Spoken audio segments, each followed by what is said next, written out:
Welcome to my channel Sagas lifestyle. இன்றைக்கி ஈஸியாக சூப்பராக ஒரு சிக்கன் எப்படி செய்யலான்னு பார்க்கலாம். இது பேச்சுலர் சிக்கன்.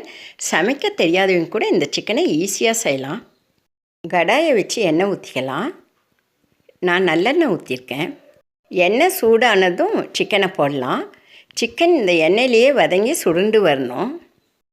சிக்கனை நல்லா கிளறி விடுறப்ப நல்ல கலர் மாதிரி சுருண்டு வரும். சிக்கனை எல்லாம் போட்டு நல்லா கிளறி விடலாம். இந்த எண்ணெயிலேயே வதங்குறப்பயே சூப்பராக இருக்கும்.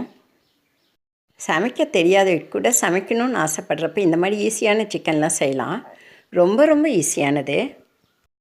ஒரு முறை சமைச்சு சாப்பிட்டுட்டிங்கன்னா திரும்ப திரும்ப இப்படி தான் சிக்கன் செய்வீங்க. அவ்வளவு டேஸ்டியாக இருக்கும். நல்லா கிளறி விட்டு 5 நிமிஷம் மூடி போட்டு விடலாம். அதுலேயே தண்ணி விடும். அதனால் இப்போ நம்ம எதுவும் தண்ணியெலாம் ஊற்ற வேண்டாம். அப்புறம் தேவைன்னா தண்ணி ஊற்றிக்கலாம் கொஞ்சமாக. இப்போ 5 நிமிஷம் ஆயிடுச்சு. மூடியை திறந்து பார்க்கலாம். சூப்பராக நல்லா தண்ணி விட்டு வதங்கியிருக்குது பாருங்கள்.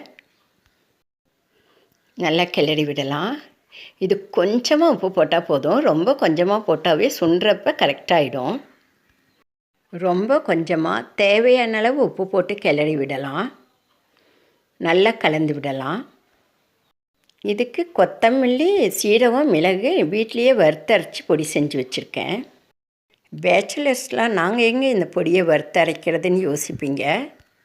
ப்ராப்ளம் இல்லை, ரொம்ப ஈஸியான வழி இருக்குது. கடையில் ஒரு பாக்கெட் கொத்தமல்லி தூள், ஒரு பாக்கெட் மிளகுத்தூள், ஒரு பாக்கெட் சீரகத்தூள் வாங்கிக்கோங்க. இப்போ எல்லாம் கடைகளில் ஈஸியாக கிடைக்கிது. மஞ்சத்தூள் ஒரு பாக்கெட் வாங்கிக்கோங்க. கொத்தமல்லி தூள் 1 ஸ்பூன், மிளகுத்தூள் 1/2 ஸ்பூன், சீரகத்தூள் 1/2 ஸ்பூன், மஞ்சத்தூள் 1/2 ஸ்பூன் போட்டுக்கோங்க. அவ்வளவுதான். எல்லா கடைகள்லையுமே இப்போ தூள்கள்லாம் ஈஸியாக கிடைக்கிது. எனவே தண்ணி இருக்குது. அதனால் ஒரு 1/4 கிளாஸ் தண்ணி ஊற்றினமா போதும். அதிகம் தண்ணி ஊற்ற வேண்டாம். நல்லா கிளறி மூடி போட்டு ஒரு 10 நிமிஷம் வேக வைப்போம். இடையில எடுத்து கிளறலாம். காலேஜ் போகிற குழந்தைங்க ரூமில் தங்கியிருந்தீங்கன்னா அம்மாட்ட சொல்லி வீட்டில் சொல்லி இப்படி பொடி செஞ்சு கொண்டு வந்துக்கோங்க. வர கொத்தமல்லி, சீரகம், மிளகு 3ஐயும் வறுத்து பொடி செஞ்சால் அவ்வளவுதான். இதுக்கு மிளகாய்த்தூள், சிக்கன் மசாலா எதுவும் போட வேண்டியதில்லை. இஞ்சி பூண்டு பேஸ்ட் எதுவும் தேவையில்லை. இந்த பொடியிலேயே உருளைக்கிழங்கு வறுவல் செய்யலாம், கத்திரிக்காய் வறுவல் செய்யலாம். சூப்பர் டேஸ்டியாக இருக்கும். நம்ம சிக்கன் ரெடி ஆகிடுச்சு. மேலே கொத்தமல்லி தழை தூவி இறக்கணுமா, அவ்வளவுதான். சூப்பர் டேஸ்டியோட சிக்கன் ரெடி ஆகிடுச்சு. இதுலேயே காரமெல்லாம் கரெக்டாக இருக்கும். சப்போஸ் உங்களுக்கு அதிகம் காரம் தேவைன்னா இன்னும் ஒரு 1/2 ஸ்பூன் மிளகுத்தூள் போட்டுக்கலாம். எல்லோரும் செய்யக்கூடிய ஈஸியான சமையலை தான் அந்த தினமும் பண்ணுறேன்.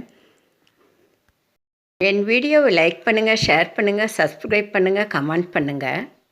ரொம்பவும் ஈஸியான டேஸ்டியான சிக்கன் தயாராகிடுச்சு. நல்லா கலந்து விடலாம்.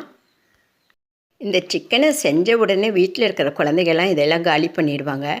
அவ்வளோ ருசியாக இருக்கும். லைக் பண்ணி சப்ஸ்கிரைப் பண்ணுங்கள். வாங்க சாப்பிடலாம். என் வீடியோ பார்த்த உங்களுக்கு என் மனமார்ந்த நன்றிகள்.